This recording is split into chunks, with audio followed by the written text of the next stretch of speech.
Менің есімім Қуанышев Саян. Алдарыңызда тұрған қолөнер түрі қыш өнері.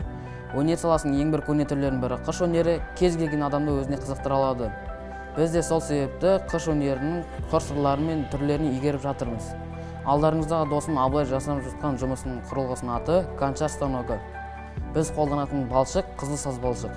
Қолданатын әдісті айтатын болсам, шыдамдылықты талап етеді. Алдымен балшықты алып, езіп, ауасын шығарып, жұмсартып аламыз. Жұмсарған балшықты гончардың ортасына орнатып жабыстырамыз. Қолымызды солап алып, қатты қыспай төмен қарай басып, ұстап жұмыс жасаймыз. Жұмыс істеген уақытта қолымыз мықты болу керек. Көп салмақ оң қолымызға түседі. Оң қолымыз, яғни шынтағымызды тіземіздің үстіне тірей отырып, салмақ түсіреміз. Бір қарағанға жеңіл көрінгенімен салмағы ауыр, біраз уақытты қажет етеді. Қазір біз құмыра жасап жатырмыз. Осы массаны жоғары көтеріп, қолымызды солап тұру қажет.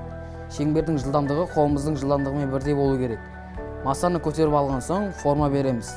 Форма дайын болған соң артық бөлшектерін алып тастаймыз. Міне, құмырамыз дайын.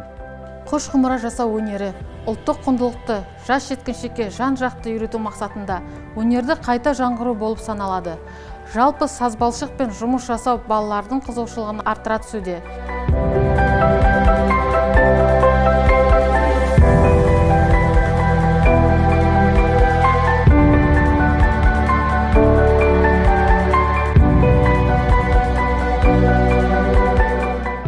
Бұл үйірме мектеп жасындағы оқушыларға арналып, ойын әдістер арқылы іс-қимыл әрекеттерін жетілдіріп, теориялық және практикалық жағы ескеріліп құралған. Балалардың өзара қарым-қатынасын нығайтуға, достыққа, қамқорлыққа, өнерге қызығушылықтарын арттырады. Сазбалшық бұл балалардың жақсы көретін көрінісі. Сазбалшық пен балалар өздерінің іштегі туындаған қиялын сыртқа шығарады. Көрініс өзіндік ерекшеліктерімен балаларды қызықты да сырлы әлемге бірден баурай кетеді.